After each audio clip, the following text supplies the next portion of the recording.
काफिला रुक गया है, एक पुल पर, हवा में लटका हुआ। चारों तरफ सिर्फ धुंध, बारिश और एक खौफनाक सन्नाटा। यह कोई ट्रैफिक जाम नहीं है, यह भारत के प्रधानमंत्री का काफिला है और दुश्मन की सरहद यहां से सिर्फ 10 किलोमीटर दूर है। एक ऐसा दायरा जहां स्नाइपर की गोली या एक हथियार बंद ड्रोन महज कुछ सेकंड में पहुंच सकता है। वक्त रुक गया है, हवा में मौत की गंध है।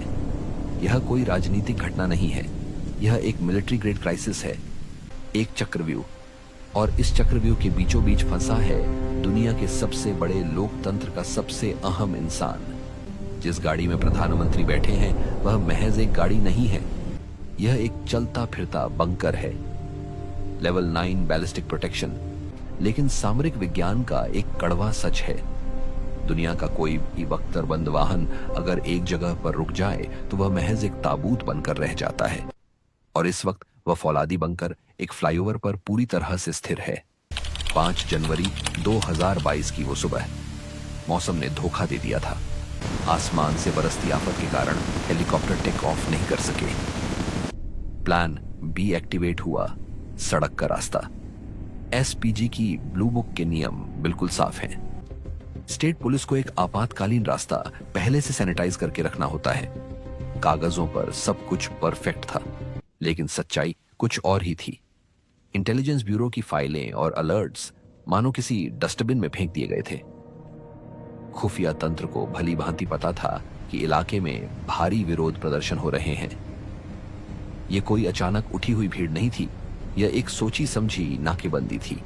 स्टेट इंटेलिजेंस के पास रेड फ्लैग्स थे, फिर भी पुलिस ने एसपीजी को ऑल क्लियर का सिग्नल दे दिया।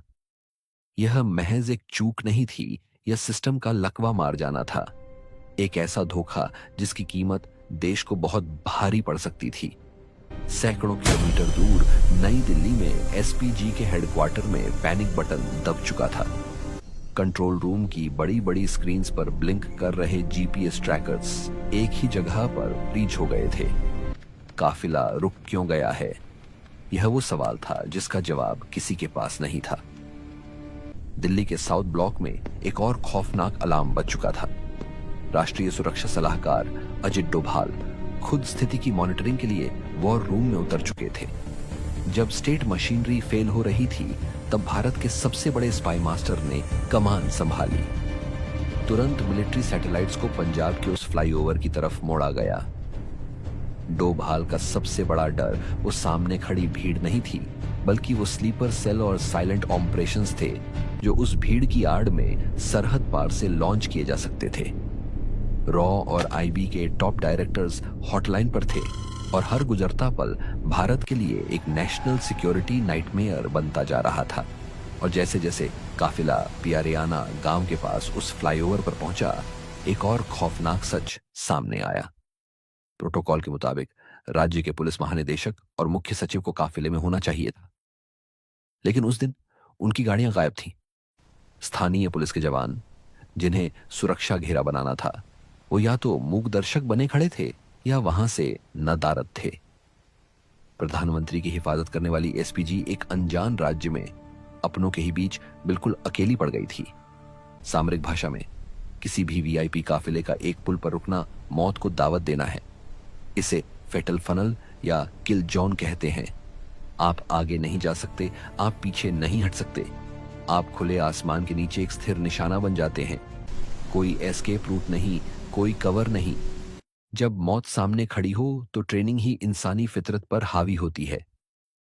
सेकंड्स के 100वें हिस्से में एसपीजी का क्लोज प्रोटेक्शन टीम एक्शन में आता है। दरवाजे खुलते हैं, बिना एक शब्द बोले एक परफेक्ट डायमंड फॉर्मेशन, खटाक। बैलिस्टिक ब्रीफकेस नीचे खुलते हैं और लेवल 4 आर्मर की एक अभेद्य दीवार खड़ी हो जाती है। गाड़ी के चारों तरफ एक 360 डिग्री का इंसानी घेरा।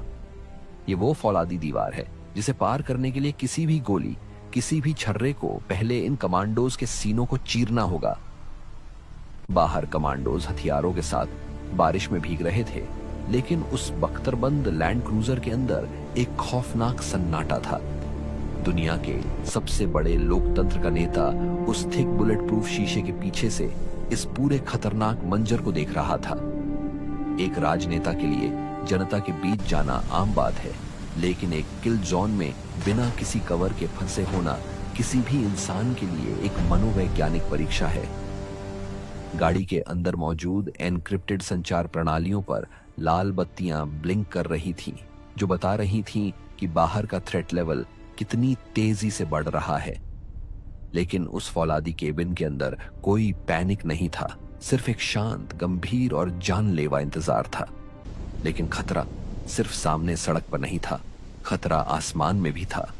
पंजाब का यह सरहदी इलाका सीमा पार से आने वाले हथियारबंद ड्रोन्स का कुख्यात कॉरिडोर है। दुश्मन को पता है कि नीचे एक बहुत बड़ा शिकार फंसा है। क्या होगा अगर धुंध के ऊपर से एक जीपीएस गाइडेड ड्रोन आईईडी गिरा दे? जैमर वैन अपनी पूरी ताकत से फ्रीक्वेंसी ब्लॉक कर रही थी। कमांडोज की आंखें हर ऊंचे पेड़, पानी की टंकी और आसमान के हर काले धब्बे को चीर रही थी। हर गुजरता सेकंड एक टाइम बम की तरह टिक टिक कर रहा था। सामने खड़ी भीड़ से उठने वाला शोर बढ़ता जा रहा था। क्या उस भीड़ में कोई स्लीपर सेल छिपा है? क्या किसी के कपड़ों के नीचे सुसाइड वेस्ट है?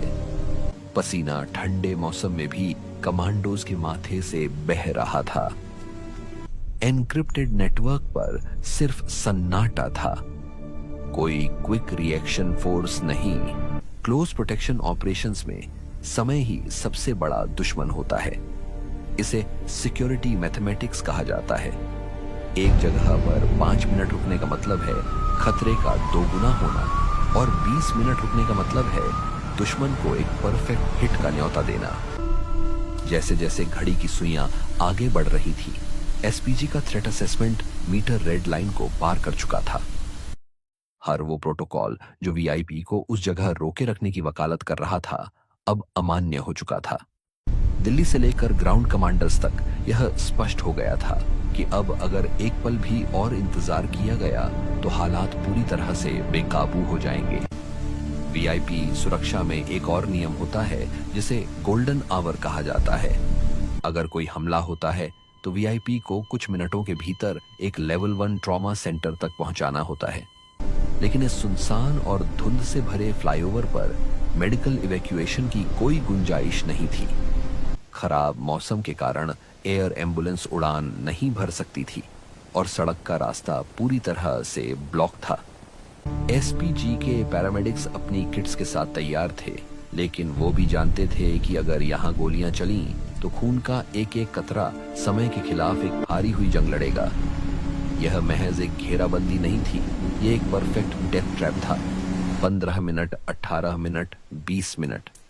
सियासत में पीछे हटना हार माना जाता है, लेकिन रणभूमि में यह एक टैक्टिकल मैन्यूवर होता है।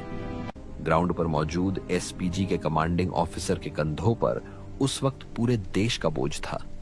प्रोटोकॉल कहता था कि राज्य पुलिस से रास्ता साफ करने की मिन्नतें की जाए, लेकिन एक कमांडो मिन्नतें नहीं करता, वह हालात को अपने नियंत्रण में लेता है। जब रेडियो पर बार बार पूछने के बाद भी पंजाब पुलिस के कंट्रोल रूम से कोई संतोषजनक जवाब नहीं मिला, तो ऑफिसर ने अपना हाथ रेडियो कम्युनिकेटर की तरफ बढ़ाया। यह एक ऐसा फैसला था जो शायद एक राजनीतिक भूचाल ला सकता था, लेकिन उस अफसर के लिए राजनीति से बड़ा उसका प्रिंसिपल था। 20 मिनट से देश का मुखिया एक असुरक्षित पुल पर फंसा था, और फिर बर्दाश्त की हद टूट गई।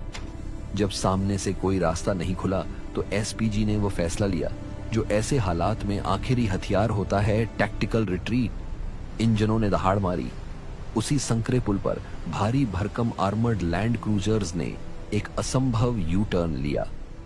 रबर और डामर की रगड़ से उठी चिंगारियों ने सन्नाटे को चीर दिया।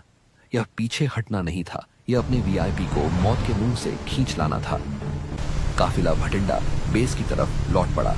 प्रधानमंत्री सुरक्षित थे, लेकिन उस फ्लाईओवर पर गुजरे वो 20 मिनट देश की अंतरात्मा पर एक गहरा जख्म छोड़ गए। राजनीति अपनी जगह है, लेकिन एक सैनिक, एक कमांडो के नजरिए से वो 20 मिनट जहन्नुम के बीचों बीच खड़े होने जैसे थे, जहां कोई ढाल नहीं थी सिवाय उन फौलादी सीनों के जो उस दिन उस फ्लाईओवर पर भारत की धड़कन को रुकने से बचाने के लिए दीवार बनकर खड़े थे।